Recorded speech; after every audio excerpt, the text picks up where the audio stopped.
അങ്ങനെ വാശിയേറിയ തദ്ദേശ പോര് കഴിഞ്ഞു. അടുത്തത് നിയമസഭാ തെരഞ്ഞെടുപ്പാണ്.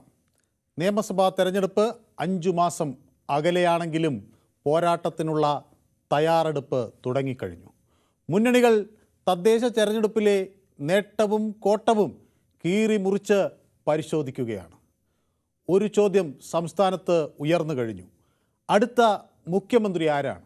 അതിനായി പലരും കുപ്പായം തുന്നിവെച്ചിട്ടുണ്ട് എന്ന കഥകൾ ഉയർന്നു കേൾക്കുകയാണ്. കോൺഗ്രസിൽ വി.ഡി. സതീശൻ മുതൽ അടൂർ പ്രകാശൻ വരെയുള്ളവരുടെ പേരുകൾ പട്ടികയിലുണ്ട്. ഇടതുമുന്നണിയിൽ പിണറായി തുടരുമോ? വനിത വേണമെന്ന ആവശ്യം CPM പരിഗണിക്കുമോ? BJPയുടെ തന്ത്രമെന്ത്? നിയമസഭാ തെരഞ്ഞെടുപ്പിന് പോരുമുറുകുമ്പോൾ ന്യൂസ് 18 പൊതുവേദി ചർച്ച ചെയ്യുന്നു ആരാകണം അടുത്ത മുഖ്യമന്ത്രി. എല്ലാവർക്കും പൊതുവേദിയിലേക്ക് സ്വാഗതം.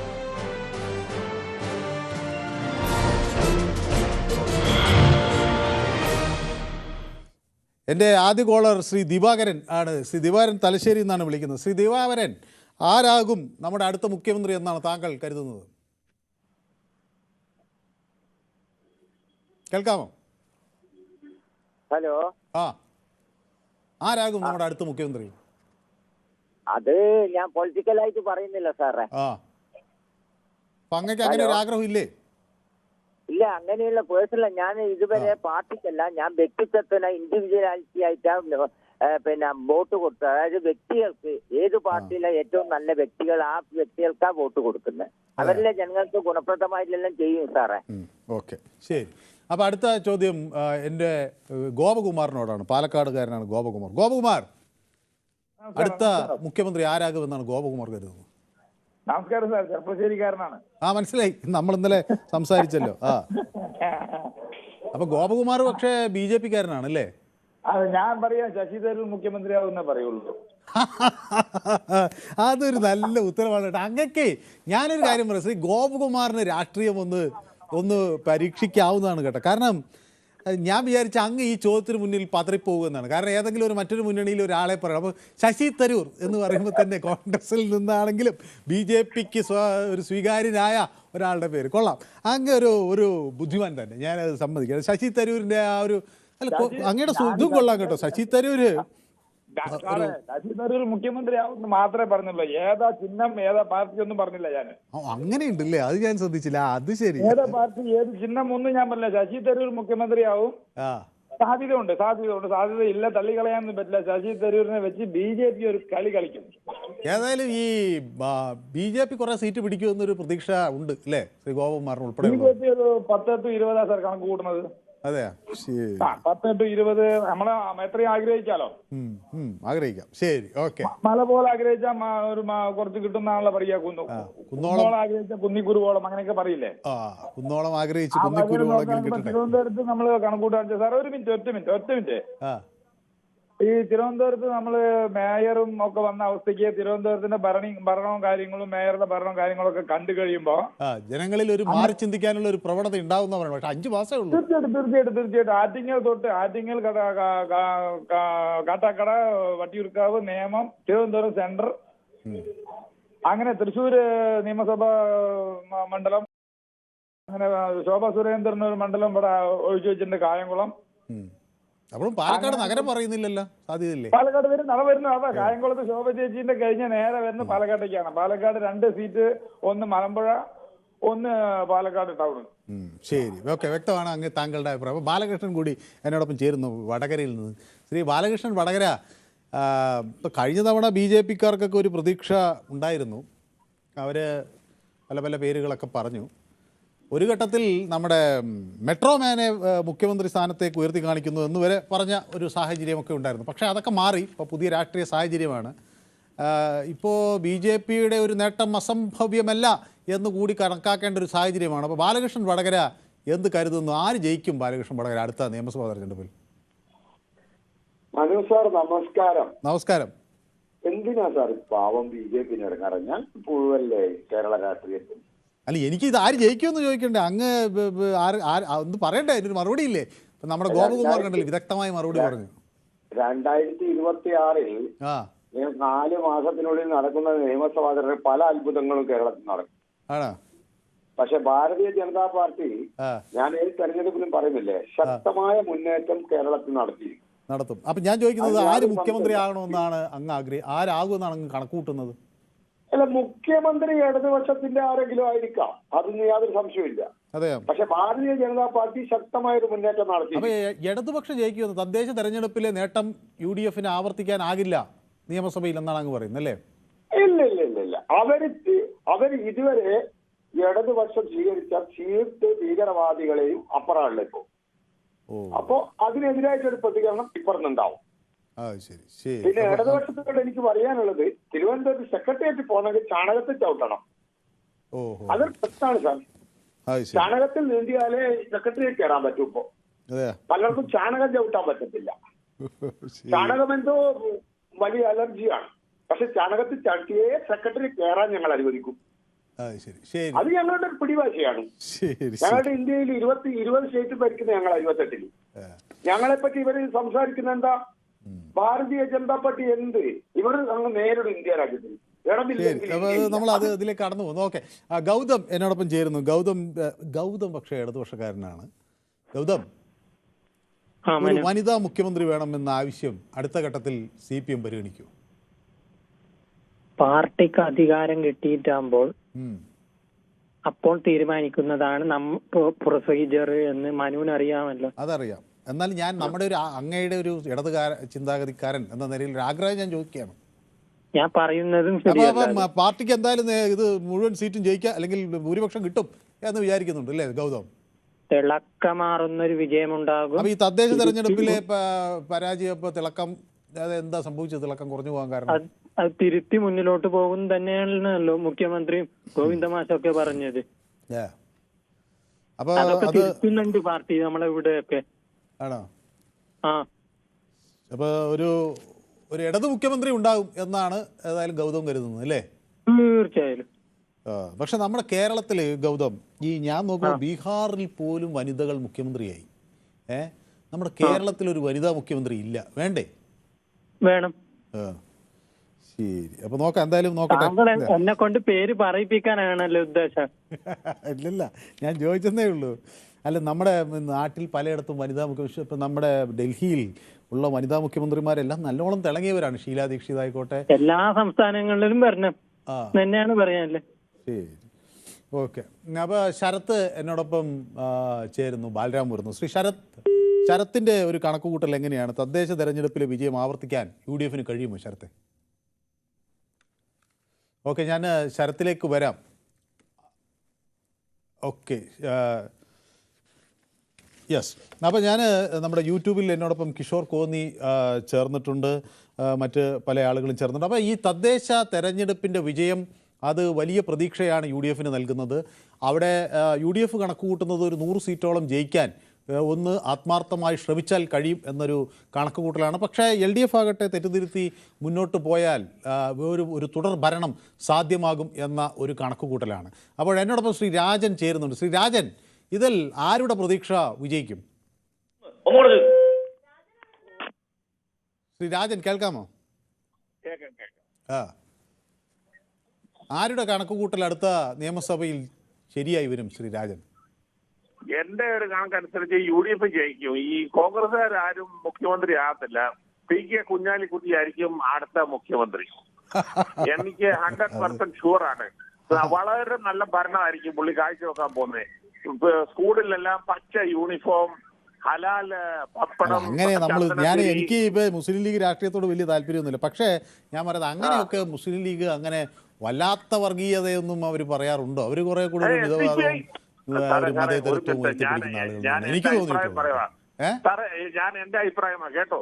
ഈ SDPI വെൽഫെയർ പാർട്ടി ഇവരുമെല്ലാം ഇപ്പൊ വലിയ ചങ്ങാത്തിലാണ്.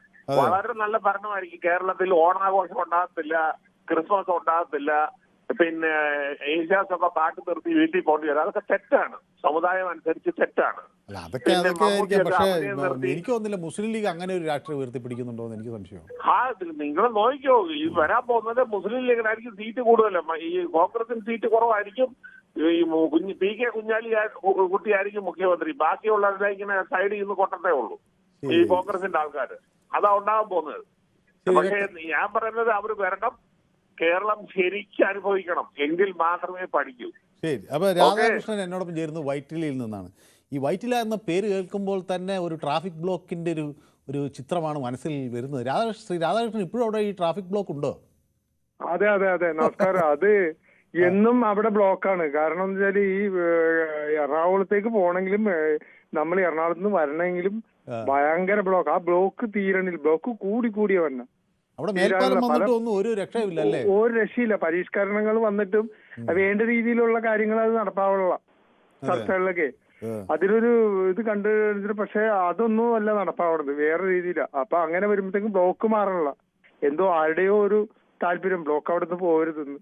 കാരണം അത്ര അല്ലെങ്കിൽ പിന്നെ ഇത്രയും ഇതല്ലേ, ബാക്കി എല്ലാ സ്ഥലങ്ങളിലും ഒക്കെ ബ്ലോക്ക് ഇല്ലാതെ ഇത്രയും നന്നായിട്ട് പോണ ഒരു ഇതല്ലേ. അപ്പൊ ഇവിടെ മാത്രം ഇങ്ങനെ കെട്ടിക്കിടക്കണ വണ്ടികള്. അപ്പോൾ ശ്രീ രാധാകൃഷ്ണൻ എന്ത് കരുതുന്നു? അങ്ങക്ക് ഈ അടുത്ത തെരഞ്ഞെടുപ്പ്, ഇപ്പൊ തദ്ദേശ തെരഞ്ഞെടുപ്പ് വലിയ ആത്മവിശ്വാസമാണ് കോൺഗ്രസിന് നൽകുന്നത്. അത് അവരുടെ നിയമസഭാ തെരഞ്ഞെടുപ്പിലെ വിജയത്തിന് ആവേശം പകരുമോ, അതോ ഈ വിജയത്തിൽ ആഘോഷിക്കുന്നവർക്ക് കാലിടറുമോ, ഇടതുമുന്നണി തെറ്റിതിരുത്തുമോ? അങ്ങക്ക് എന്താ തോന്നുന്നത്? അല്ല, ഇതില് ഇപ്പൊ ഇതുവരെ കോൺഗ്രസിന്റെ വേണ്ട അത് ജനങ്ങളുടെ ഒരു ഭരണത്തോടുള്ള ഒരു ഇതുണ്ട്, വെറുപ്പുണ്ട്. അപ്പൊ അതെല്ലാം കൂടി കോൺഗ്രസിന് ഗുണം ചെയ്യുമ്പോ കോൺഗ്രസ് തന്നെ അധികാരത്തിൽ വരും. അപ്പൊ അങ്ങനെ വന്നാൽ ആര് മുഖ്യമന്ത്രി ആകാനാണ് കൂടുതൽ സാധ്യത? അത് രമേശ് ചെന്നിത്തലയാണ് സാധ്യത.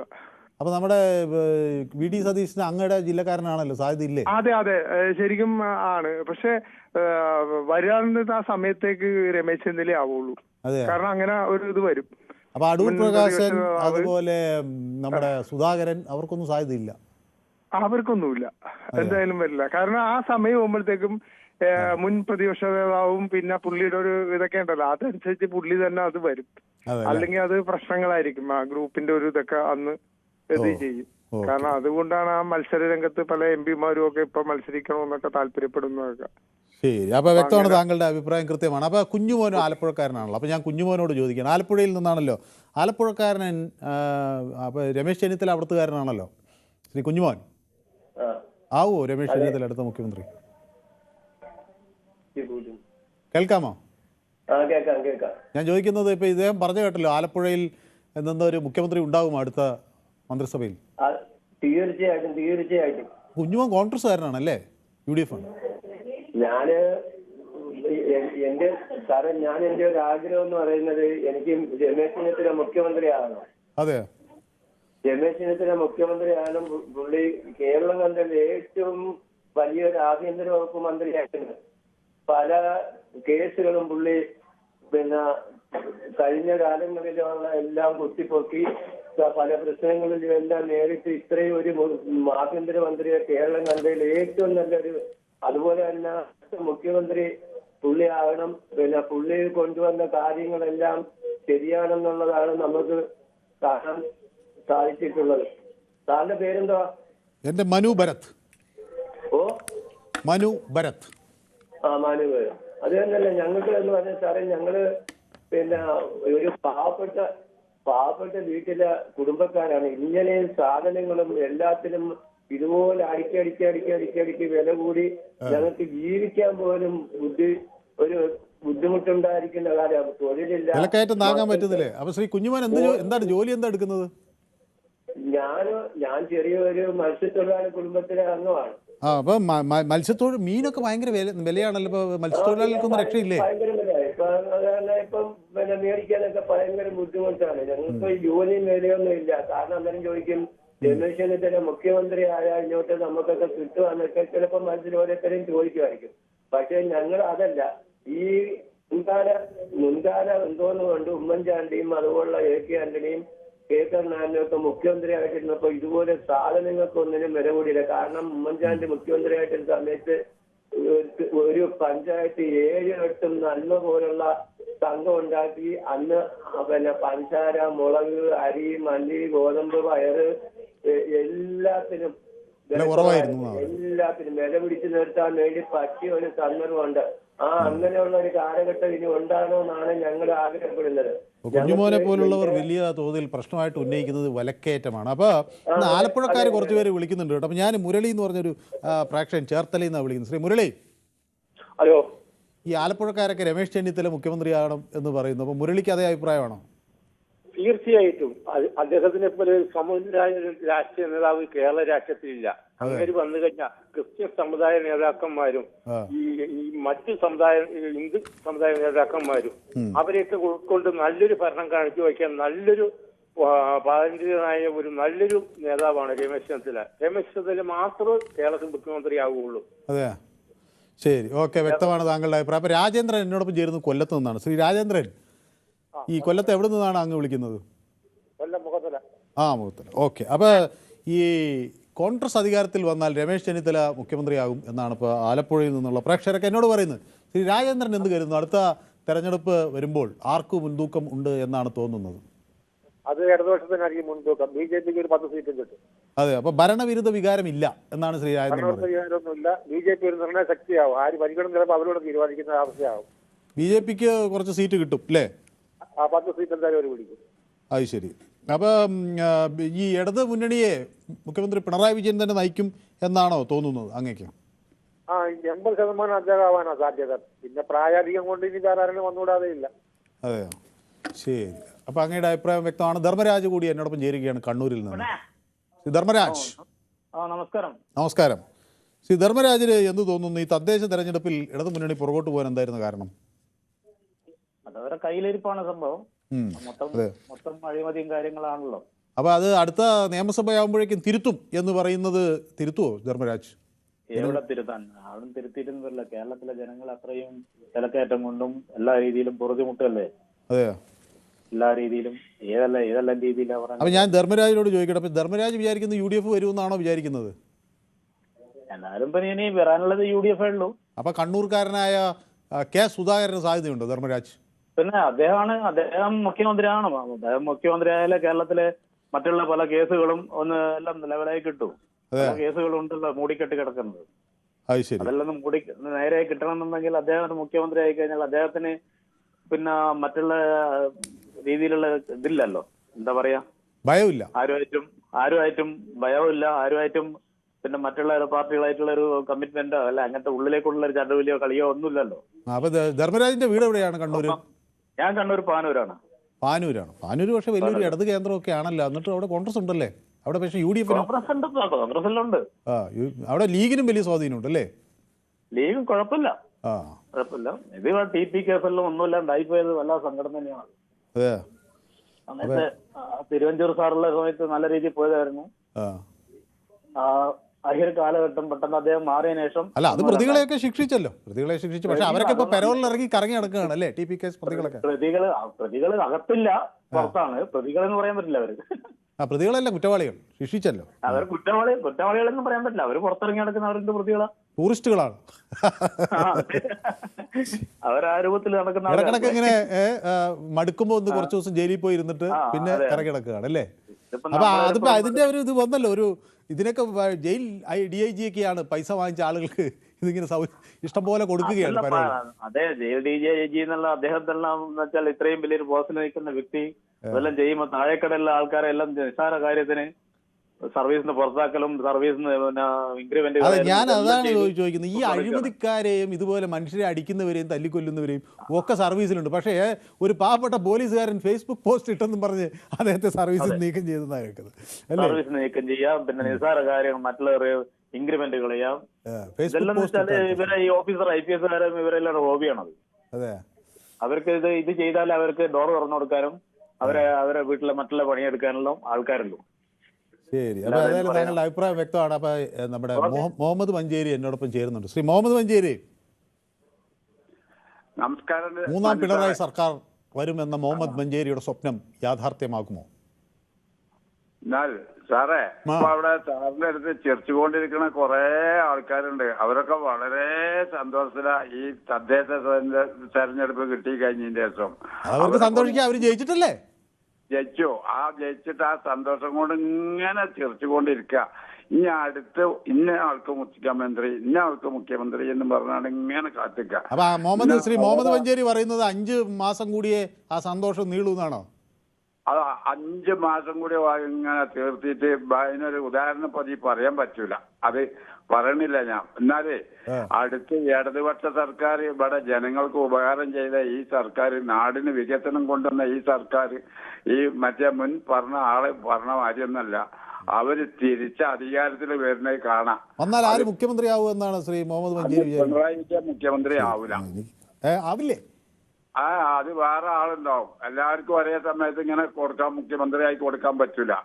ഓ, ഞാൻ വിചാരിച്ചു ശ്രീ മുഹമ്മദ് മഞ്ചേരി ഇടതുപക്ഷക്കാരനായതുകൊണ്ട് മൂന്നാം പിണറായിയെ. അഭിപ്രായമൊന്നുമില്ല. എനിക്ക് ഇടതുപക്ഷ മുഖ്യമന്ത്രി വേറൊരാള് വരണം എന്നുള്ള അഭിപ്രായക്കാരനാണ് സാറേ.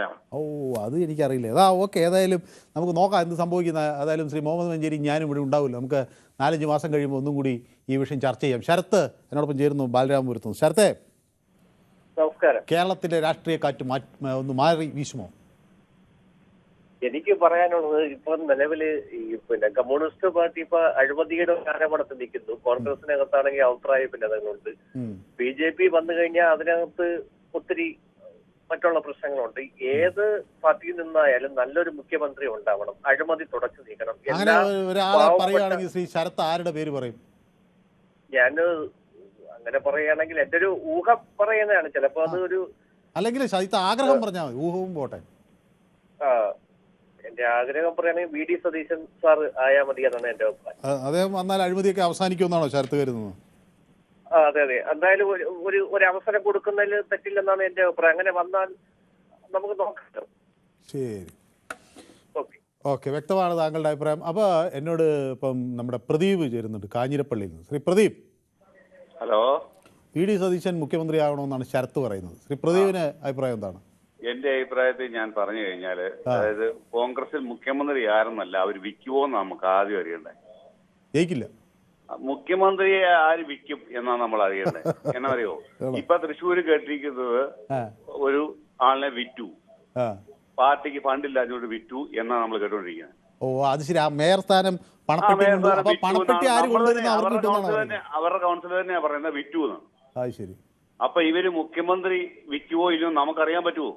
ഓഹോ, ഞാനൊരു പാർട്ടിക്കാരനല്ല, അതുകൊണ്ടാ പറയുന്നത്. ഒരു പാർട്ടിയിലും വിശ്വസിക്കുന്ന വ്യക്തിയല്ലേ ഞാൻ. ഈ കോൺഗ്രസിന് അവസരം കിട്ടുമ്പോൾ ഇവര് തന്നെ നശിപ്പിച്ച് കളയുവാണ്. അപ്പൊ അവര് ജയിക്കുമോ UDF? എന്താണ് ശ്രീ പ്രദീപ് തോന്നുന്നത്? ഈ പഞ്ചായത്ത് തെരഞ്ഞെടുപ്പ് കൊണ്ട് ഇവര് നിയമസഭ ജയിക്കുമെന്ന് എനിക്ക് അഭിപ്രായമില്ല. ഇടതുപക്ഷം തന്നെ വരും? അല്ല, ഇടതുപക്ഷം വരുമെന്നല്ല, ഒന്നെങ്കിൽ 3 മുന്നണിയും ഇല്ലാതെ ഭരിക്കാൻ മേലാതെ വരും. തൂക്ക് മന്ത്രിസഭ വരാൻ ചാൻസ് ഉണ്ടെന്നുള്ളതാണ് എന്റെ ഒരു സർവേ. അതെന്നാന്ന് ചോദിച്ചാല് BJPക്ക് പല ഫോഴ്സുകളും ഉണ്ട്. ഇപ്പൊ തന്നെ തമ്മിലടി കോൺഗ്രസ് തുടങ്ങിയോണ്ട് അതിനകത്തൂടെ കുറച്ചുകൂടെ ആൾ ചാഞ്ചാടും. അവരില്ലാതെ ഭരിക്കാൻ മേല. ഇപ്പൊ പല പഞ്ചായത്തുകളും അങ്ങനല്ലേ വരുന്നേ. പഞ്ചായത്തും അങ്ങനെയാണ് വരുന്നത്. ഓക്കെ, വ്യക്തമാണ്. അപ്പൊ ശ്രീനിവാസൻ കൂടി എന്നോടൊപ്പം ചേരുകയാണ് തിരുവനന്തപുരത്ത്. ശ്രീനിവാസൻ, കേരളത്തിന്റെ രാഷ്ട്രീയ സാഹചര്യത്തിൽ BJPക്ക് അങ്ങനെ നിർണായകമായ ഒരു ശക്തിയായി വരാൻ കഴിയും എന്ന് കണക്കുകൂട്ടൽ ശ്രീനിവാസനുണ്ടോ? ഒന്നുമില്ല. ഇല്ല, ഇത് രണ്ടും വരില്ല. ഇടതുപക്ഷം വരില്ല, BJPയും വരില്ല. യാമോഹിക്കണ്ട, ഇടതുപക്ഷക്കാരെ യാമോഹിക്കണ്ട. കോൺഗ്രസ്സുകാരോട് അടികൂടി നശിപ്പിക്കുന്നു. ഒന്നുമില്ല, ഒന്നും ഉണ്ടാവില്ല. അപ്പൊ ഞാൻ ചോദിക്കുകയാണ് അങ്ങയോട് ചോദിക്കുകയാണ് ശ്രീനിവാസനോട് ആരായിരിക്കും കോൺഗ്രസിന്റെ ഒരു മുഖ്യമന്ത്രി സ്ഥാനാർത്ഥിയായിട്ട് വരിക? VD സതീശൻ. യാതൊരു സംശയവുമില്ല. അതൊക്കെ AICC അരക്കിട്ട് ഉറപ്പിച്ചു വെച്ചിട്ടുണ്ട്. രമേശ് ചെന്നിത്തലയ്ക്ക് സാധ്യതയുണ്ടെന്നൊക്കെ പറയുന്നത് ആലപ്പുഴക്കാർ പറയുന്നത് വെറുതെയാണ് അല്ലേ? അതൊന്നും കിട്ടില്ല. VD സതീശൻ നല്ല സ്ട്രോങ് ആയിട്ടുള്ള ഇങ്ങനെ ഒരു പ്രതിപക്ഷ നേതാവ് ഇന്ന വരെ കേരളത്തിൽ ഉണ്ടായിട്ടില്ല. ഒരു പേടിയില്ല ആൾക്ക്. ഒരു പുല്ല് കവറാണ് ആൾക്ക്. പിണറായി വിജയനൊക്കെ വായ നോക്കി മുഖത്ത് നോക്കി. ശരി. ഓക്കെ, അപ്പൊ വ്യക്തമാണ് താങ്കളുടെ അഭിപ്രായം. അപ്പൊ എന്നോടൊപ്പം കിഷോർ കോന്നി ചേർന്നു. അരുന്ധതി നമ്മുടെ സ്ഥിരം പ്രേക്ഷക യൂട്യൂബിൽ എന്നോടൊപ്പം ഉണ്ട്. ക്രിസ് സംഗി പറയുന്നത് ബാലകൃഷ്ണൻ വടകരയെ അനുമോദിക്കുന്നു, രാജൻ കൊല്ലത്തെ അനുമോദിക്കുന്നു. അവർക്ക് ഒരു സ്മൈലിയൊക്കെ അയച്ചിട്ടുണ്ട്, ഹൃദയത്തിൻ്റെ കണ്ണുകളുള്ള സ്മൈലി. ഓക്കെ, അപ്പോൾ ശിവൻ കരോളി എന്നോട് പറയുന്നത് തദ്ദേശ തിരഞ്ഞെടുപ്പിനേക്കാൾ കേരള രാഷ്ട്രീയം കത്തി നിൽക്കുക, നിയമസഭാ തെരഞ്ഞെടുപ്പിലാവും, അത് BJPക്ക് കരുത്ത് കാട്ടാൻ അവിടെ കഴിയും എന്നോട് പറയുന്നു. ഏതായാലും ഞാൻ അല്ല എന്നാണ് ശശിധരൻ പിള്ള പറയുന്നത്. ഞാൻ വിചാരിച്ചു ശശിധരൻ പിള്ള നമ്മുടെ വയലാർ ശശിധരനാണ്, അദ്ദേഹമായി ആകുമോ എന്ന് ഞാൻ സംശയിച്ച് നിൽക്കരുത്. അപ്പോൾ അദ്ദേഹം ഉറപ്പിച്ച് പറയുന്നത് ഞാനല്ലെന്ന്. ഓക്കെ, എത്ര ശ്രമിച്ചിട്ടും ഫോൺ കിട്ടുന്നില്ല എന്നാണ്. പ്രായം കൂടിയവർക്ക് ഫോൺ കിട്ടാൻ വല്ല എളുപ്പമാർഗ്ഗമുണ്ടോ എന്നാണ്. ഞാനത് അങ്ങനെ ആലോചിക്കുകയായിരുന്നു. നമ്മുടെ പല പൊതുവേദി പ്രേക്ഷകരും സീനിയർ സിറ്റിസൺസാണ്. അപ്പോൾ അവർക്കൊരു പ്രത്യേക ഫോൺ വെക്കേണ്ടതാണ്. പക്ഷേ എന്താണെന്ന് വെച്ചാൽ ഇത് നമുക്കിവിടെ ആകെ ഒരു ലൈൻ വഴിയാണല്ലോ ഇതെല്ലാം വരുന്നത്. അപ്പോൾ അത് നോക്കാം, നമുക്ക് എന്തെങ്കിലും ചെയ്യാം. അപ്പോൾ സ്ത്രീകളും അങ്ങനെ ആവശ്യപ്പെടുന്നുണ്ട്, അവർക്ക് വിളിച്ചിട്ട് കിട്ടുന്നില്ല എന്ന്. അപ്പോൾ മുഹമ്മദ് മഞ്ചേരിയുടെ വാക്കുകൾ കേട്ടപ്പോൾ തലതെല്ലിച്ചിരിക്കുകയാണ് ആരും നമ്മുടെ സദാശിവൻ. ദിലീപ് കുമാർ പറയുന്നു, ഉമ്മൻചാണ്ടി സർക്കാരിൻ്റെ അവസാന കാലത്ത് കോൺഗ്രസ് നേതാക്കൾ സതീശനും സുധാകരനും പറഞ്ഞ കാര്യങ്ങൾ മനു മറന്നോ എന്നാണ് ചോദിക്കുന്നത്. ഓഹോ, ഇല്ല, മറന്നിട്ടില്ല. അതൊക്കെ ഉണ്ട്. പക്ഷേ ഇതൊക്കെ കാലമല്ലേ, രാഷ്ട്രീയം ഇങ്ങനെ മുന്നോട്ട് നീങ്ങുമ്പോൾ കാലം മായ്ക്കാത്ത പ്രശ്നങ്ങൾ ഉണ്ടോ? BJP കാരണം മറ്റ് 2 സഖ്യങ്ങൾ ഒന്നാകും, അപ്പോൾ പിന്നെ CM ആരാണെന്ന് ദൈവത്തിന് മാത്രമേ അറിയുള്ളൂ എന്നാണ് ക്രിസ് പറയുന്നത്. പ്രമോദ് നാണു എന്നോട് പറയുന്ന 500 കോടി കൊടുക്കേണ്ടി വരുന്നതാണ് ഈ മുഖ്യമന്ത്രി ആകാൻ. ഓക്കെ.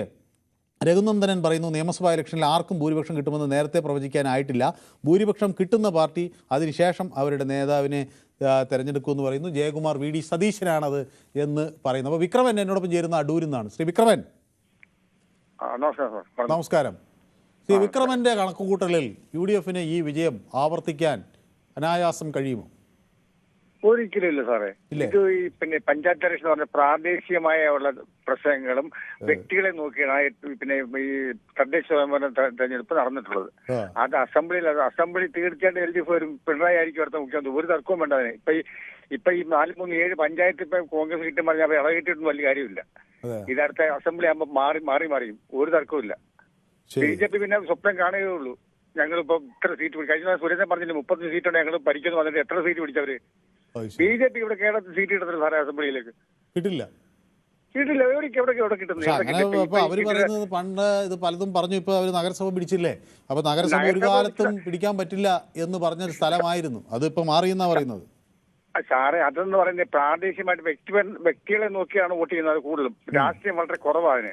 ശരി, അതറിയാൻ പറ്റില്ല. പിന്നെ ഒരു 10% അല്ലെ 15% ആയി വ്യക്തിപരമായും അല്ല രാഷ്ട്രീയമായിട്ട് കാണുന്നത്. ബാക്കി എല്ലാം വ്യക്തിബന്ധങ്ങളും വ്യക്തികളെ നോക്കിയാണ്. വ്യക്തി എങ്ങനെയുണ്ട്, നമ്മുടെ വാർഡിന് വികസനം നല്ല ആളാണെന്നൊക്കെ നോക്കിയാണ്.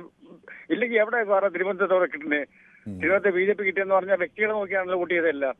അതുപോലെ എല്ലാ പഞ്ചായത്തുകളിലും അതിലെ CPM-ന്റെ അടി പറഞ്ഞു പോയത്. ശരി. അപ്പം എന്നോടൊപ്പം അരവിന്ദാക്ഷൻ പാലക്കാട് നിന്ന് ചേരുന്നുണ്ട്. ശ്രീ അരവിന്ദാക്ഷൻ. നമസ്കാരം. അപ്പോൾ ഇപ്പോൾ പിണറായി വിജയൻ വീണ്ടും മുഖ്യമന്ത്രിയാകും എന്നാണ് നമ്മുടെ വിക്രമൻ പറയുന്നത്. അങ്ങക്ക് ആ അഭിപ്രായത്തോട് യോജിപ്പുണ്ടോ? അല്ല, വിക്രം സാർക്ക് ആഗ്രഹിക്കാമല്ലോ സാർ, എല്ലാവർക്കും അവരവരുടെ ആഗ്രഹം ഞാനും ചോദിച്ചത്. അപ്പൊ അങ്ങനെ വിക്രം സാർക്ക് ആഗ്രഹിക്കുന്നത് കുഴപ്പമില്ല.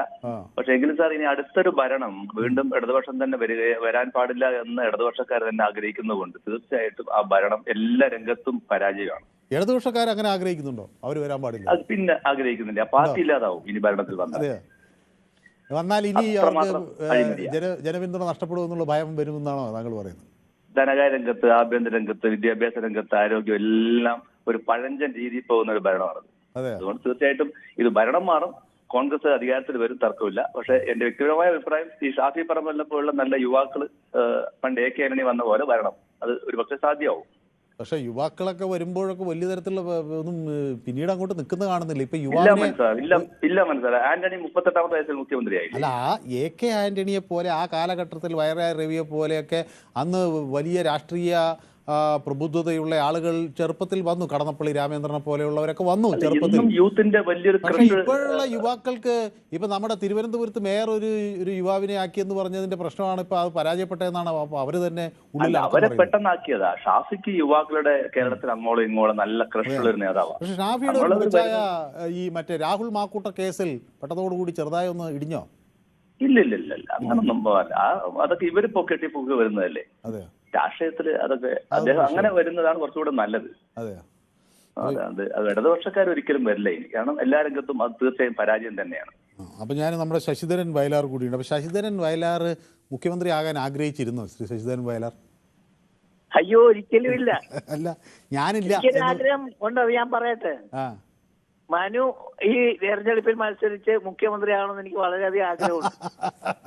ഞാൻ മുഖ്യമന്ത്രി ആവണം അല്ലേ? താങ്കൾ ഒരു സകലകലാവല്ലഭനാണ്, താങ്കൾക്ക് അറിയാത്തൊരു വിഷയവും ഇല്ല. അത് ശരി. പക്ഷെ അതൊന്നും പോരാ മുഖ്യമന്ത്രി ആകാൻ. ഞാൻ മുമ്പൊരു കാര്യം പറഞ്ഞില്ലേ, മനു ഒരു അഭിപ്രായം പറഞ്ഞില്ലേ, അതിനോട് ഞാൻ യോജിക്കുന്നില്ല. കാരണം ഷാഫി പറമ്പിനെപ്പോലുള്ളവരെ ആക്കാൻ അവർക്ക് പരിചയമില്ല എന്ന് മനു പറഞ്ഞതിൽ പരിചയമില്ലെന്നല്ല ഞാൻ പറഞ്ഞത്. ഇപ്പൊ രാഹുൽ മാക്കൂട്ടത്തിനെ കൊണ്ടുവന്നതും പിന്നീട് ആ പ്രശ്നങ്ങളും ആകെ കുഴഞ്ഞല്ലോ, ചക്ക കുഴയുന്ന പോലെ കുഴഞ്ഞല്ലോ. അപ്പൊ അതൊരു പ്രതിഷേധം ഇടിവേറ്റോന്ന് ഞാൻ ചോദിച്ചതേ ഉള്ളൂ.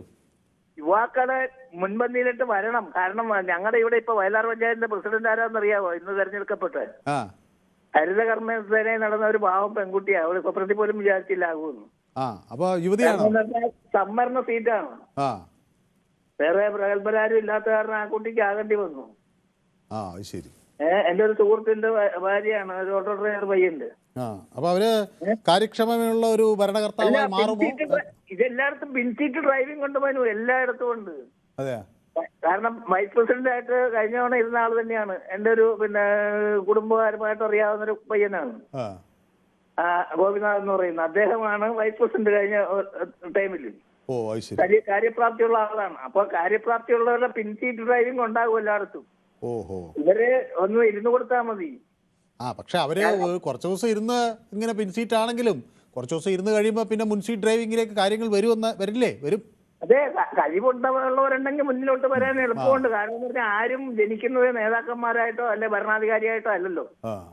അപ്പൊ അതുകൊണ്ട് പരിചയപ്പെടുന്ന കഴിവ് ഉണ്ടെങ്കിൽ അങ്ങയുടെ നാട്ടിലെ ആ ഹരിതകർമ്മ സേനയിലെ അംഗം അവിടെ ഒരു ഹരിതാപമായ ഒരു പഞ്ചായത്താക്കി അതിനെ മാറ്റുമെന്നാണ് ഞാൻ വിചാരിക്കുന്നത്. കഴിഞ്ഞ തവണ വനിതയായിരുന്നു. അതെ. അപ്പൊ ഞാൻ പറയണത് നമ്മുടെ പഞ്ചായത്ത് വനിതാ പഞ്ചായത്താക്കി ഞങ്ങൾ പ്രഖ്യാപിക്കുന്നു. സ്ഥിരം വനിത മതി.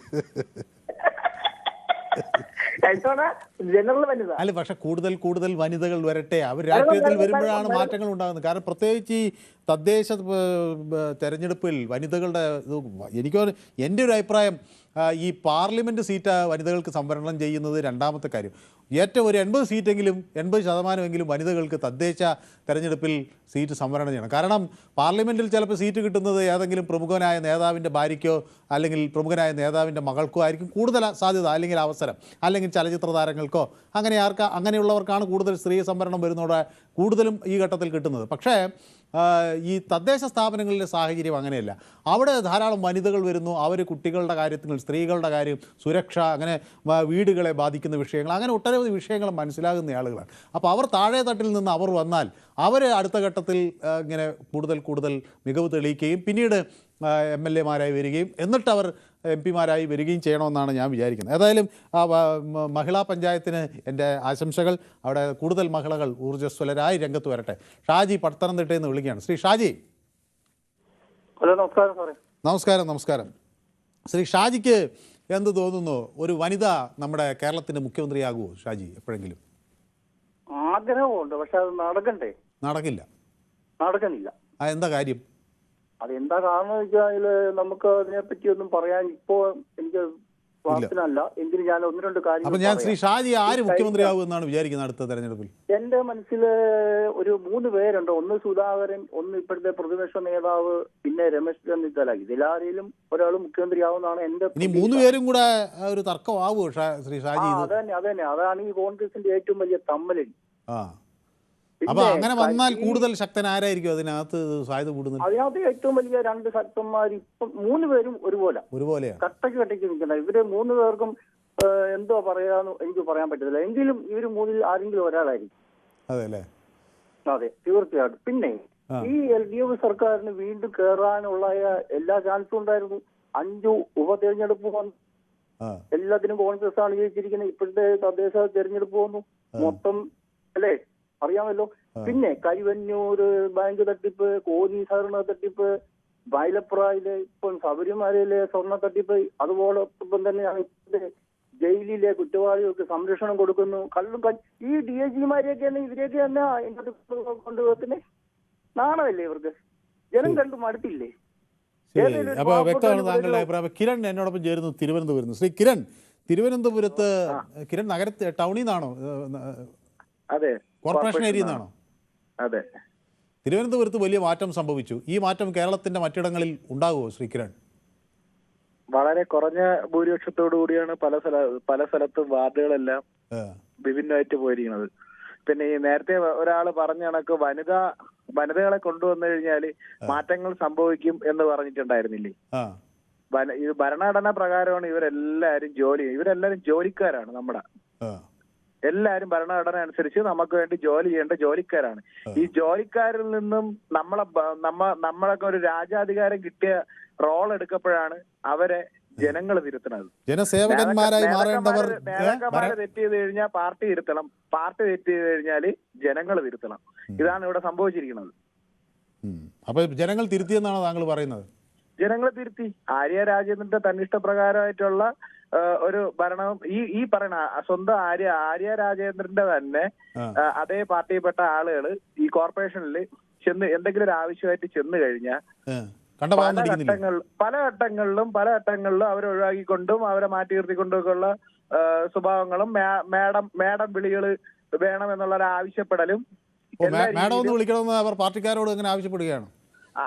ആവശ്യപ്പെട്ട സാധാരണ ഞങ്ങളൊക്കെ കണ്ടിട്ടുള്ള പല നേതാക്കളും CPM നേതാക്കൾ അവര് സ്ഥാനമാനങ്ങൾ ലഭിച്ചാൽ തന്നെ സാറെന്ന് വിളിക്കുമ്പോൾ ഞാൻ സാറല്ല സഖാവാണ് എന്ന് തിരുത്തിക്കാറുള്ള എന്നുള്ളൊരു ചരിത്രം മാറിയിട്ട് പകരം മേഡം വിളികൾ വേണം എന്നുള്ള ആവശ്യപ്പെടുകയും പിന്നെ അതേ കണക്ക് തന്നെ ഈ ധാർഷ്ട്യമാവാം, അത് ആവശ്യത്തിന് ധാർഷ്ട്യം ഉണ്ടായിരിക്കുന്നതാണ്. പക്ഷെ അനാവശ്യമായ ധാർഷ്ട്യം, ഇപ്പൊ അവിടെ തന്നെ ഈ പ്ലാമൂടിലുണ്ടായ KSRTC ബസ് തടഞ്ഞു നിർത്തലിന്റെ കേസ്, ഒരാവശ്യമില്ലാത്ത കാര്യം. പല ആൾക്കാരുടെ ഇടയിലും ഇവര് ഈ നേതാക്കന്മാര് എന്നാൽ പോലും ഭയങ്കര ധാർഷ്ട്യത്തോടുള്ള പെരുമാറ്റമായിരുന്നു.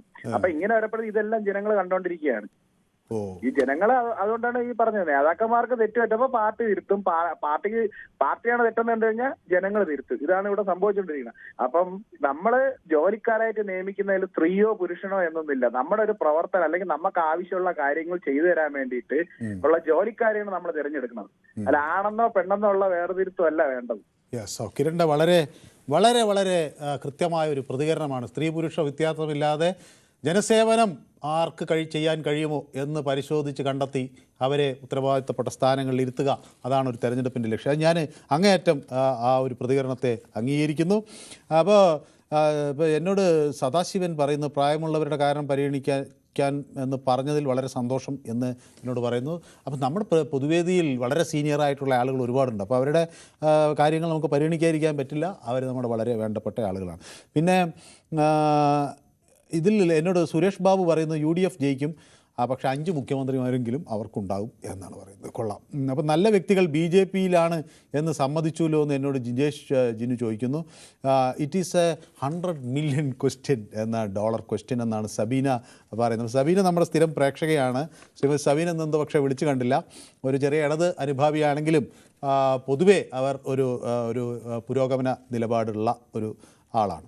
അപ്പോൾ KN സാബു എന്നോട് പറയുന്നു LDF വരും എന്ന് പറയുന്നു, തംസപ്പൊക്കെ തരുന്നുണ്ട്. ഇടതുപക്ഷക്കാർ ആഗ്രഹിക്കുന്നു CPM അധികാരത്തിൽ വരാതിരിക്കണം എന്നാണ്. എന്നാൽ BJPയിലെയും കോൺഗ്രസിലെയും ഒരു വിഭാഗം ആഗ്രഹിക്കുന്നു എങ്കിലേ CPM പൂർണ്ണമായി ഇല്ലാതാകൂ എന്നവർ ചിന്തിക്കുന്നു എന്നാണ് പറയുന്നത്. അപ്പോൾ ഇടതുപക്ഷക്കാർ ആഗ്രഹിക്കുന്നു CPM അധികാരത്തിൽ വരാതിരിക്കാൻ, എന്നാൽ BJPയിലെയും കോൺഗ്രസിലെയും ഒരു വിഭാഗം ആഗ്രഹിക്കുന്നു എങ്കിലേ CPM പൂർണ്ണമായി ഇല്ലാതാകൂ എന്ന് ചിന്തിക്കുകയും ചെയ്യുന്നു എന്ന് പറയും. UDF വരും, VD സതീശൻ വരും എന്ന് അരുന്ധതി എന്നോട് പറയുന്നു.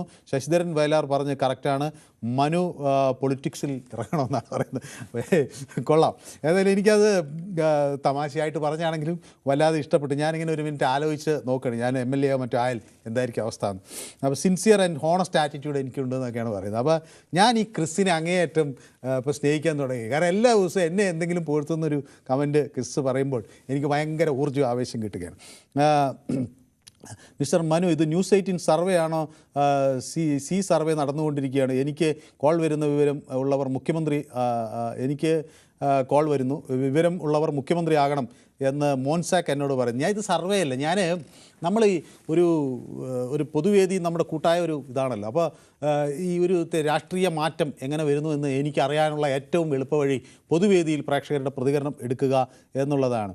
അപ്പോൾ ശിവശങ്കർ എന്നോട് പറയുന്നു മനുവിൻ്റെ മനസ്സിൽ ഏതോ ഒരു വനിതയുണ്ടെന്നാണ് പറയുന്നത്. അത് ജമ്പ് ചെയ്ത് പോയി. ഓക്കെ. അപ്പോൾ മനുവിൻ്റെ മനസ്സിൽ ഏതോ ഒരു വനിതയുണ്ടെന്ന് തോന്നുന്ന ആ പേര് പറയുന്നുമില്ല എന്നാണ്. അങ്ങനെയല്ല, ഞാൻ ഇങ്ങനെ കേട്ടു. അപ്പോൾ CPMനകത്ത് ഇപ്പോഴത്തെ ഒരു രാഷ്ട്രീയ സാഹചര്യത്തിൽ ഒരു വനിത മുഖ്യമന്ത്രി സ്ഥാനത്തേക്ക് ഉയർത്തിക്കാട്ടിയാൽ ഇടതുപക്ഷത്തിന് വലിയ കുറേ കൂടി അവരുടെ പിന്തുണ വർദ്ധിക്കും എന്നൊരു അഭിപ്രായം അവിടെ പല കോണുകളിൽ നിന്ന് ഉയർന്നു എന്ന് പറയുന്നു. അപ്പോൾ അതുകൊണ്ട് ഞാനിങ്ങനെ പറഞ്ഞു എന്നേ ഉള്ളൂ. അപ്പോൾ CPMൽ ഇഷ്ടംപോലെ വനിതകളുണ്ടല്ലോ. അപ്പോൾ KK ശൈല ടീച്ചർ ഉൾപ്പെടെയുള്ളവർ, ഞാൻ പേര് പറയാനൊന്നും എനിക്ക് മടിയൊന്നുമില്ല. മനോജ് പറയുന്ന അടുത്ത BJP മുഖ്യമന്ത്രി ആയിരിക്കും. ഓക്കെ, മനോജ് ഇപ്പോൾ BJP മുഖ്യമന്ത്രി വരുമെന്നാണ് പറയുന്നത്. ദിലീപ് കുമാർ പറയുന്നു മുഖ്യമന്ത്രിയെ കാഞ്ഞിരപ്പള്ളി വരാപ്പുഴ അതിരൂപത തീരുമാനിക്കുമെന്ന്. കൊള്ളാം. ഡെസ്കിലെ കോൺഗ്രസ് മാഡത്തിന് എൻ്റെ കമൻറ്റ് കാണിക്കാൻ പേടിയാണോ എന്നാണ് ചോദിക്കുന്നത്. കോൺഗ്രസ് മാഡം അത് എന്താണ്? ഗ്ലാഡിയേറ്റർ ഇങ്ങനെ ഞാൻ പേടിച്ചിരിക്കുകയാണെന്ന് അങ്ങനെ വിചാരിക്കുന്നത് എന്തുകൊണ്ടാണെന്ന് എനിക്ക് മനസ്സിലാകുന്നില്ല. ഇതിൽ മറ്റ് ഏതൊരു പരിപാടിയെ വേണമെങ്കിലും നമുക്ക് ഒരു വാർത്താ അവതാരകനെ നമുക്ക് വേണമെങ്കിൽ പറയാം. ആ വാർത്താ അവതാരകനോ ആ ചാനലിനോ ഒരു രാഷ്ട്രീയ പാർട്ടിയെ പേടിയാണെന്നോ പക്ഷപാതമുണ്ടെന്നോ ഒക്കെ ആക്ഷേപിക്കാം. അത് ശരിയായിക്കൊള്ളണമെന്നൊന്നുമില്ല, പക്ഷേ ആക്ഷേപിക്കാം. പക്ഷേ പൊതുവേദിയെ അങ്ങനെ അത് ആക്ഷേപിക്കാൻ പറ്റില്ല. കാരണം പൊതുവേദി എന്നത് ഒരു അവതാരകൻ നടത്തുന്ന ഒരു പരിപാടിയല്ല. അത് കേരളത്തിലെ പ്രതികരണശേഷിയുള്ള, പ്രതികരിക്കാൻ താല്പര്യമുള്ള, അഭിപ്രായങ്ങൾ വെട്ടിത്തുറന്നു പറയാൻ സധൈര്യം മുന്നോട്ട് വരുന്ന വലിയ ജനവിഭാഗം നടത്തുന്ന, ആങ്കർ ചെയ്യുന്നൊരു പരിപാടിയാണ്. അപ്പോൾ അവർ ആരെയും ഭയക്കില്ല എന്നതിൻ്റെ തെളിവാണ് ഈ പൊതുവേദിയിൽ വരുന്ന പ്രതികരണങ്ങൾ. അപ്പോൾ പേടിയുണ്ടോ എന്ന ചോദ്യം പൊതുവേദിയോട് ഒരു കാരണവശാലും അങ്ങനെ ചോദിക്കാൻ പറ്റില്ല. കാരണം ഇത് പ്രതികരിക്കുന്ന വളരെ ധീരന്മാരായ പൊതുജനങ്ങളുടെ ഒരു വേദിയാണ്. അപ്പോൾ സാബു ചെന്നൈക്ക് ഫോൺ വിളിച്ചിട്ട് കിട്ടുന്നില്ല. അപ്പോൾ ഞാനത് പ്രവീണയോട് പറയാം. രമേശ് ചെന്നിത്തല ആക്കണം എന്നാണ് അമ്പാടി പറയുന്നത്. വേറെ ആരെയും നോക്കണ്ട മനു എന്ന അമ്പാടി എന്നോട് പറയുന്നു. കിരൺ പറഞ്ഞത് ശരിയെന്ന് മോൺസാക്ക് പറയുന്നു. കിരൺ അത് പറഞ്ഞ ഒരു വലിയ കാര്യമാണ് കേട്ടോ. നമ്മൾ അത് കറക്റ്റാണ്. അപ്പോൾ ക്രിസ് എന്നോട് പറയുന്നു UDF will win 1 CM each year. അപ്പോൾ അങ്ങനെ ഇപ്പോൾ ഒരു പുതിയ പ്രവണത ക്രിസ് അങ്ങനെ വന്നിട്ടുണ്ട്. ഈ ടേം വ്യവസ്ഥയിൽ ആളുകൾ പഞ്ചായത്ത് പ്രസിഡൻ്റാകും 2.5 കൊല്ലം. ഇപ്പോൾ കർണാടകയിൽ ഞാൻ കർണാടക ഇലക്ഷൻ കവർ ചെയ്യാൻ പോയിരുന്നു. അപ്പോൾ അവിടെ അങ്ങനെ ഒരു ധാരണ ഉണ്ടായിരുന്നു, 2.5 കൊല്ലം കഴിയുമ്പോൾ മുഖ്യമന്ത്രി മാറും. പക്ഷേ മാറിയില്ല. അപ്പോൾ ഇങ്ങനെ ഒരു ഇത് വരികയാണ്. അപ്പോൾ സബീന എന്നോട് പറയുന്നു, ശ്രീമതി സബീന പറയുന്നു, I M out of station Manu. Okay, അപ്പോൾ എവിടെയോ ഹോളിഡേയ്സ് എൻജോയ് ചെയ്യാൻ പോയിരിക്കുകയെന്നാണ് ഞാൻ വിചാരിക്കുന്നത്. എനിവേ, അപ്പോൾ ഹാപ്പി ന്യൂ ഇയറും ക്രിസ്മസും ഒക്കെ ആഘോഷിക്കുകയാണെന്ന് ഞാൻ വിചാരിക്കുന്നു. റാഫി എന്നോട് പറയുന്നത് ഞാനും മുഖ്യ പ്രസിഡൻറ്റ് ഓഫ് കേരള, ഞാനാകും മുഖ്യ പ്രസിഡൻറ്റ് ഓഫ് കേരള എന്ന് റാഫി പറയുന്നത്. Very good. അപ്പോൾ റാഫിയൊക്കെ രാഷ്ട്രീയത്തിലിറങ്ങി പൊതുജനങ്ങളെ സേവിക്കട്ടെ എന്നാണ് ഞാൻ വിചാരിക്കുന്നത്. ഭരിക്കുന്നവർ രാജാവാണെന്ന ഭാവം, സേവകരാണെന്ന സത്യം ഇവർ മനസ്സിലാക്കണമെന്ന് ശിവശങ്കർ പറയുന്നു. മനു കിരൺ കമൻറ്റ് വായിക്കുന്നില്ല. കിരൺ കമൻറ്റ് വായിക്കുന്നില്ല. അതൊക്കെ വായിക്കാതെ ഒന്നും ഇരിക്കില്ല. ജയകുമാർ പറയുന്നു പണ്ട് ഗൗരിയമ്മയെ കാട്ടി നയനാർ ഭരിച്ചു, ശ്രീലേഖയെ കാട്ടി രാജേഷ് ഭരിച്ചു എന്നൊക്കെ ഇങ്ങനെ പറയുന്നുണ്ട്. ഓക്കെ, ഗ്ലാഡിയേറ്റർ പറയുന്നു എൻ്റെ കമൻറ്റ് ഹൈഡ് ചെയ്ത് എന്തിനാണ്, അതിൽ തെറിയൊന്നുമില്ലെന്ന്. അങ്ങനെ ആരുടെയും കമൻ്റ് ഒന്നും ഇവിടെ ഹൈഡ് ചെയ്യുന്നില്ല ഗ്ലാഡിയേറ്റർ. അത് ഇതിനകത്തുള്ള എന്തോ ഒരു സാങ്കേതിക പ്രശ്നമാണ്. ഗ്ലാഡിയേറ്റർ എന്ത് കമൻ്റ് ഇട്ടാലും, ഞാൻ പറയുന്നത് സഭ്യമായ എന്ത് കമൻ്റ് ഇട്ടാലും അത് ഇവിടെ ഹൈഡ് ചെയ്യാനൊന്നും ആരും മുതിരാറില്ല. അപ്പോൾ ശ്രീ ഡേവിഡ് പള്ളുരുത്തി നമ്മളോടൊപ്പം ചേരുന്നുണ്ട്. ശ്രീ ഡേവിഡ് വിജയ്, അങ്ങ് രാജ്യം മുഴുവൻ സഞ്ചരിക്കുന്ന ഒരാളാണ്. രാഷ്ട്രീയ മാറ്റങ്ങളും കൊടുങ്കാറ്റും വന്നടിക്കുന്നതും വലിയ വലിയ രാഷ്ട്രീയ മാറ്റങ്ങൾ നടക്കുന്നതുമൊക്കെ ഒരുപക്ഷെ അടുത്തു നിന്ന് കണ്ട ഒരാളാണ്. അങ്ങനെ ഒരു വലിയ രാഷ്ട്രീയ മാറ്റം കേരളത്തിൽ സാധ്യതയുണ്ടോ? ഞാൻ ഇന്ന് താങ്കളുടെ അഭിപ്രായത്തിനെ, സാധാരണ ഞാൻ വളരെ സീരിയസ് ആയിട്ട് രാഷ്ട്രീയമാണ് സംസാരിക്കാറുള്ളത്. ഇന്നൊരു തമാശ പറയാൻ പോവുകയാണ്. താങ്കൾക്ക് വ്യക്തിപരമായിട്ടൊരു ഇൻസൾട്ട് ആണെന്ന് തോന്നരുത്. എന്നെ ഇൻസൾട്ട് ചെയ്യാനാണോ? ഞാൻ പറയുന്ന അതിൻ്റെതായ സ്പിരിറ്റിൽ എടുക്കണം. പണ്ട് അക്ബറിന്റെയും ബീർബലിന്റെയും കഥ കേട്ടിട്ടില്ലേ? രണ്ടുപേര് റോട്ടിൽ കിടന്നുകൊണ്ട് അടി കൂടുന്നു. അപ്പൊ എന്താന്ന് ചോദിച്ചപ്പോ ഒരുത്തൻ പറഞ്ഞു അവനോട് ദൈവം വന്ന് എന്ത് വേണമെന്ന് ചോദിച്ചാൽ അവനൊരു പശുവിനെ വേണമെന്ന് പറയും. അപ്പൊ അവന്റെ ഒപ്പോണന്റ് പറഞ്ഞു എനിക്കെന്ത് വേണമെന്ന് ചോദിച്ചാൽ ഒരു പുലിയെ വേണമെന്ന് പറയും, കാരണം നിന്റെ പശുവിനെ കൊല്ലാൻ. അപ്പൊ ഈ ഇങ്ങോട്ട് പറയാ നീ എന്റെ പശുവിനെ കൊല്ലുമെന്ന് ചോദിച്ച് രണ്ടും കൂടി കിടന്ന് അടിപിടി കൂടുന്നു. അതുപോലെ ദിസ് ഈസ് എ സർക്കാസ്റ്റിക്കൽ ക്വസ്റ്റ്യൻ. അടുത്ത മുഖ്യമന്ത്രി ആരാവുന്നു? ഞാൻ ഈ പൊതുജനങ്ങളുടെ ഒരു വികാരം എങ്ങനെ അറിയാൻ വേണ്ടിയാണ് എന്തൊക്കെ പ്രധാന ചർച്ചാ വിഷയങ്ങളാകുന്നു നമ്മുടെ നാട്ടിൽ. അപ്പൊ അത് അവർക്കും കൂടി അറിയട്ടെ, നമ്മുടെ നാട് ഭരിക്കുന്ന. പക്ഷെ മുഖ്യമന്ത്രി ഒരു സംഭവം ഞാൻ ഈ പറഞ്ഞ കൂട്ടാണ് ഇപ്പൊ താങ്കളുടെ ചോദ്യം. കാരണം ഏത് നിമിഷത്തോടും മാറി മറിഞ്ഞുകൊണ്ടിരിക്കുക ആൾക്കാരുടെ മനസ്സിലുള്ളത്. അതാണ് ഞാൻ പറഞ്ഞത്, അക്ബറിന്റെയും ബീർബലിന്റെയും പോലെയുള്ള സംഭവമാണ്. അപ്പം അല്ല, ഇതിലൊരു വലിയ കാര്യം നമ്മുടെ പൊതുവേദി ഇപ്പോൾ ആളുകൾ പലരും ശ്രദ്ധിക്കുന്നത് എന്തിനാന്ന് വെച്ചാൽ പൊതുജനങ്ങൾ എന്ത് ചിന്തിക്കുന്നു, അവരെ ബാധിക്കുന്ന പ്രശ്നങ്ങൾ എന്ത്. അതിലൊക്കെ ഓരോരുത്തരും രാഷ്ട്രീയ ബയസ് വെച്ചിട്ടാണ് സംസാരിക്കുന്നത്. കാരണം ഇപ്പൊ അടുത്ത ദിവസം എന്തുണ്ടാവും ആർക്കും പറയാൻ പറ്റില്ല. കാരണം പല സ്ഥലത്തും വളരെ പ്രതീക്ഷിക്കാത്ത സംഭവം ഇന്ന് കണ്ടില്ലേ, ഏതോ ഒരു സ്വതന്ത്രനെ കുമരകത്ത് ഒരു UDF സപ്പോർട്ട് ചെയ്തു. അതുപോലെ അങ്ങനെയുള്ള സംഭവങ്ങൾ. പിന്നെ വേറൊരു തമാശ കാണാതിരുന്നാൽ കൊള്ളാം. 2.5 വർഷം ഒരു മുഖ്യമന്ത്രി, അടുത്ത 2.5 വർഷം ഒരു മുഖ്യമന്ത്രി എന്നുള്ള നിലയിലേക്ക് വന്നാൽ ഈ സംസ്ഥാനത്തിന് നാണക്കേടാണ്. നമ്മുടെ സംസ്ഥാനത്ത് അങ്ങനെ ഉണ്ടായിട്ടില്ല ഇതുവരെയ്ക്കും. പക്ഷെ പഞ്ചായത്തിലും അവിടെ ഇവിടെയൊക്കെ ഉണ്ട് അല്ലേ? ഉണ്ട്. അല്ല, ഇവിടെ തന്നെ എറണാകുളത്ത് തന്നെ കണ്ടില്ലേ, മുഖ്യമന്ത്രി ഇല്ലെങ്കിലും മന്ത്രിമാർ അങ്ങനെ ഉണ്ടായിട്ടുണ്ട്. 2.5 വർഷം 2.5 വർഷം അരമന്ത്രിമാര് അര ടേം കഴിക്കുന്നവരൊക്കെ അത് അങ്ങനെയൊക്കെ വന്നു കഴിഞ്ഞാൽ അത് ഏത് കക്ഷിക്കാരാണെങ്കിലും അത് നാണക്കേടായിട്ട് വരും.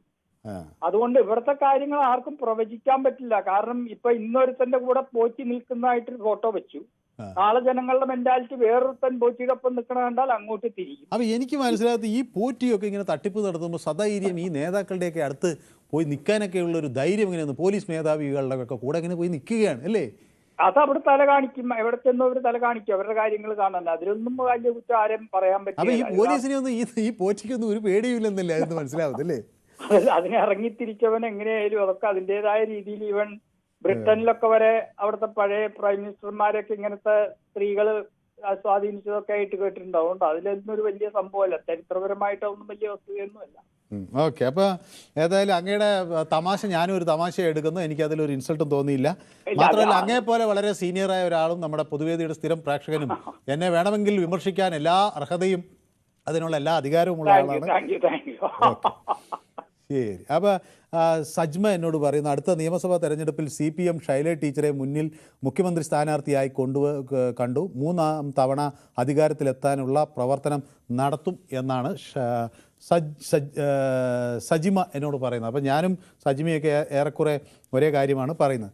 അപ്പോൾ KN സാബു പറയുന്നു, ഫോൺ വിളിച്ചിട്ട് കിട്ടുന്നില്ലല്ലോ. എന്താണ് ഈ സാബുവിന് ഫോൺ വിളിച്ചിട്ട് കിട്ടാത്ത? നമ്മുടെ പ്രവീൺ അത് നോക്കുന്നതെന്ന് ഞാൻ വിചാരിക്കുന്നത്. റാഫി എന്നോട് പറയുന്നു, കേരളം ഇരുതല സൂക്ഷ്മം കിട്ടാത്ത, എനിക്ക് വായിക്കാൻ കിട്ടുന്നില്ല. ഓക്കെ. സുനിൽ എന്നോടൊപ്പം ചേർന്നിട്ടുണ്ട്. LDF will win next time. Congress advantage and weakness is IUML.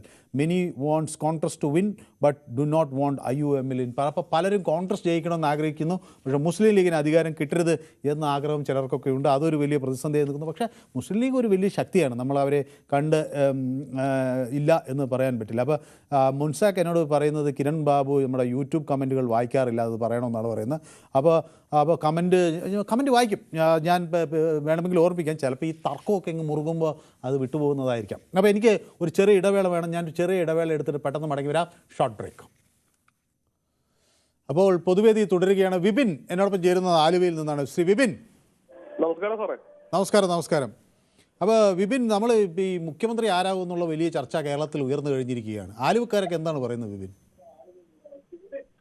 മുഖ്യമന്ത്രി ആരാന്ന് വെച്ചാൽ സാറേ ഇപ്പൊ ഒന്നും നമുക്ക് പറയാൻ പറ്റില്ല. എന്നാ വെച്ചിട്ടുണ്ടെങ്കിൽ എല്ലാരും അങ്ങോട്ടും ഇങ്ങോട്ടും കാലുമാറാണ്. അപ്പോൾ ഒരു ഇടതു മുന്നണി അധികാരത്തിൽ വരുമോ അതോ ഒരു ഭരണവിരുദ്ധ വികാരം അലയടിക്കുമോ?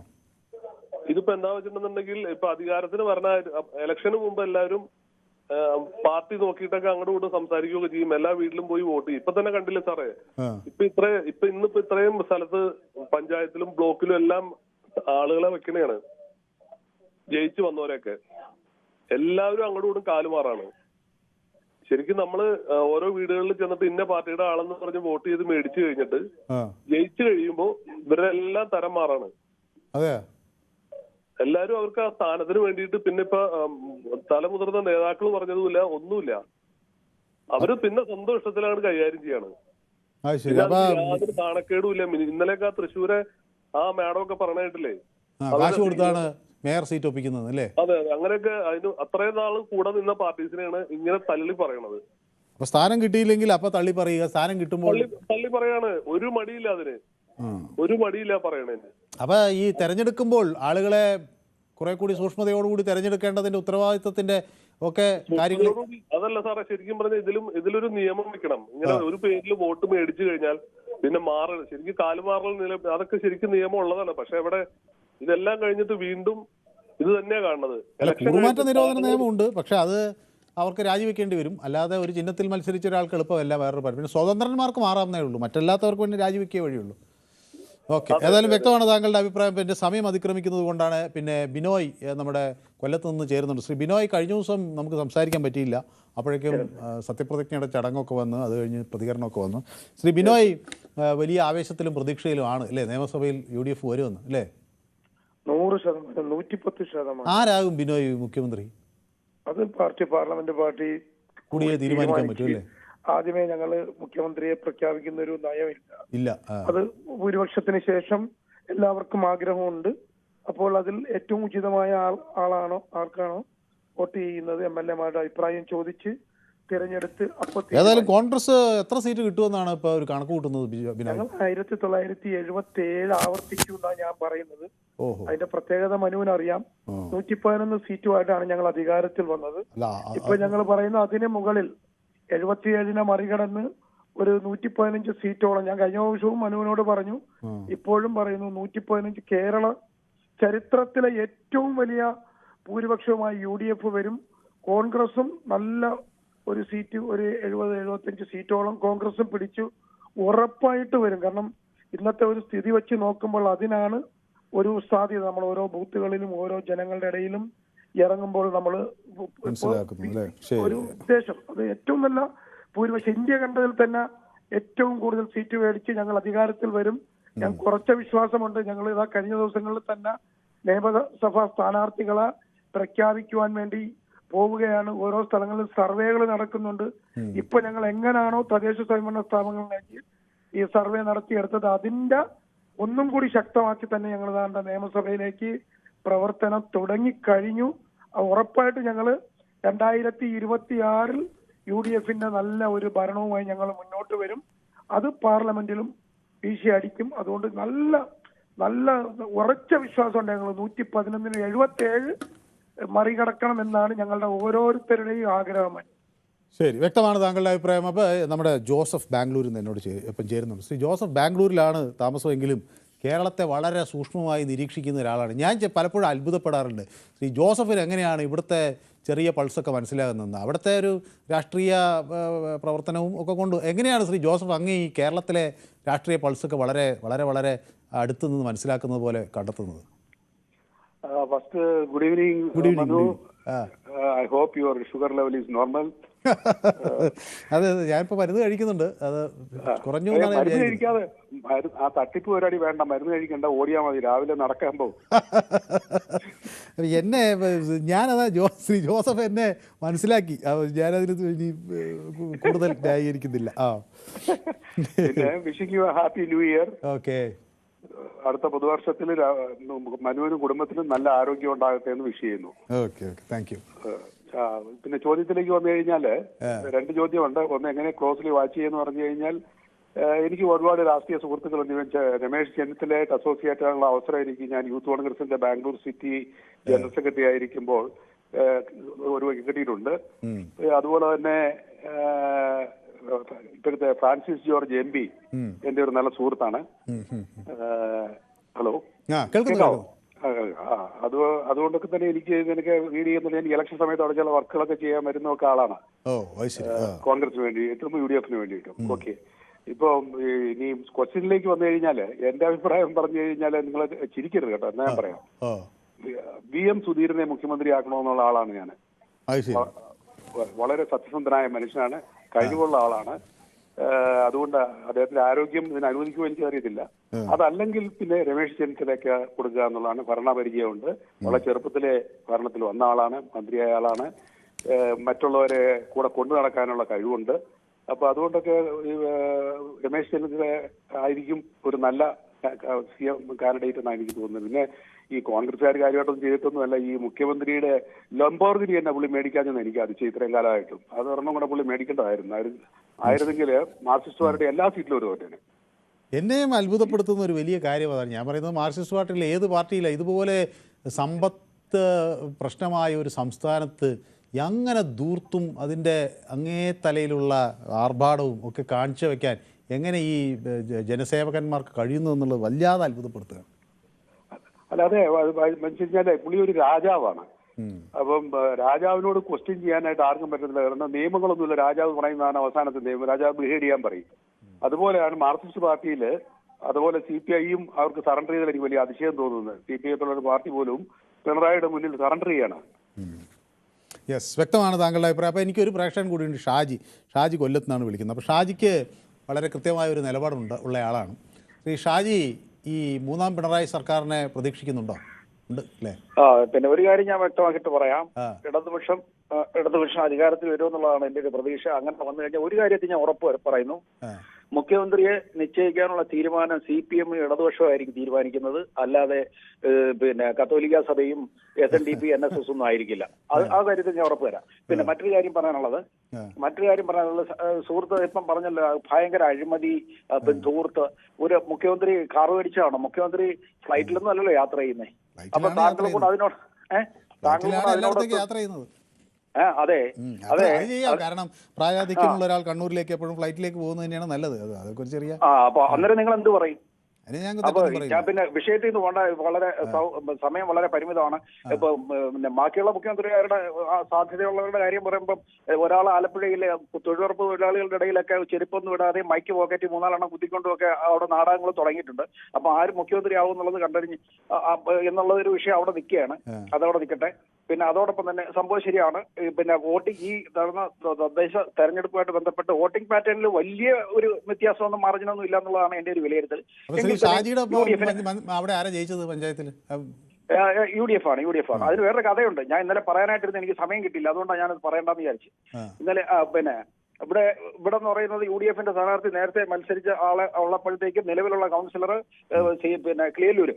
നമുക്ക് ഇന്ന് പക്ഷേ സമയമില്ല. നമുക്ക് നാളെ അതെന്തായാലും വിശദമായി സംസാരിക്കാം. അങ്ങയുടെ പ്രതീക്ഷ സഫലമായിട്ട് ഞാൻ ഈ സമയം അതിക്രമിച്ചുകൊണ്ടാണ്. നാളെ നമുക്ക് വിശദമായി സംസാരിക്കാം. അപ്പോൾ വേറെയും ചില കമൻറ്റുകളൊക്കെ വന്നിട്ടുണ്ട്. പ്രദീപ് TP എനിക്ക് കമൻറ്റ് ചെയ്യുന്നു, ഇപ്പോൾ നല്ലൊരു മുഖ്യമന്ത്രിയാണ് ഇപ്പോഴത്തെ നാടിന് ആവശ്യം, ഗ്ലാഡിയേറ്ററിൽ ലാസ്റ്റ് അയച്ച മെസ്സേജ് കണ്ടോ എന്നൊക്കെ പറഞ്ഞ് ഇനി എനിക്ക് വായിക്കാൻ സമയമില്ലാത്തതുകൊണ്ടാണ്. അപ്പോൾ നമുക്ക് കൂടുതൽ ഇതൊക്കെ ഞാൻ വായിക്കാം. അപ്പോൾ ഞാൻ യൂട്യൂബിലും ഈ വിഷയം പ്രേക്ഷകർക്കൂടെ ചർച്ച ചെയ്തു. അത് ഞാൻ വേറൊരു ചോദ്യം ചോദിച്ചത്, നിയമസഭയിലെ വിജയം, നിയമസഭയിൽ പഴയ ഒരു തദ്ദേശ സ്ഥാപനത്തിൽ തെരഞ്ഞെടുപ്പിൽ നടത്തിയ വിജയം ആവർത്തിക്കാൻ UDFന് കഴിയുമെന്ന് നോക്കുമ്പോൾ 75% ആളുകളും അതിന് സാധ്യതയുണ്ട് എന്നാണ് അവർ പറയുകയും ചെയ്യുന്നത്. ഏതായാലും ജനങ്ങളുടെ ആകാംക്ഷകൾക്കും സ്വപ്നങ്ങൾക്കും ഒക്കെ ഒത്തുചേർന്ന് നിൽക്കുന്ന മനുഷ്യ പ്രശ്നങ്ങളോട് ആഴത്തിൽ സംവേദനശേഷിയുള്ള ഒരു നല്ല മുഖ്യമന്ത്രിയെ തിരഞ്ഞെടുക്കുക എന്നത് ഈ കാലഘട്ടത്തിൻ്റെ ആവശ്യമാണ്. ഭരണകൂടം വെറും അധികാര പ്രയോഗമല്ല, അത് മനുഷ്യ ജീവിതങ്ങളെ സ്പർശിക്കുന്ന ഉത്തരവാദിത്വമുള്ള ഒരു സേവനമാണ്. ജനങ്ങളുടെ വേദനയും പ്രതീക്ഷയും ഒരുപോലെ മനസ്സിലാക്കി പ്രതികരിക്കുന്ന ഒരു നേതാവാണ് സമൂഹത്തെ മുന്നോട്ട് നയിക്കാൻ ഏറ്റവും കെൽപ്പുള്ളയാളാവുക. വികസനവും നീതിയും മാനവ സൗഹാർദ്ദവുമൊക്കെ ഒരുപോലെ പ്രാധാന്യത്തോട് കാണുന്ന മുഖ്യമന്ത്രിയാണ് ജനാധിപത്യത്തിലെ യഥാർത്ഥ ശക്തിയാകുന്നത്. അപ്പോൾ ഇന്നത്തെ പൊതുവേദി ഇവിടെ സമാപിക്കുകയാണ്. നാളെ മറ്റൊരു വിഷയമായി വീണ്ടും കാണാം. നന്ദി, നമസ്കാരം.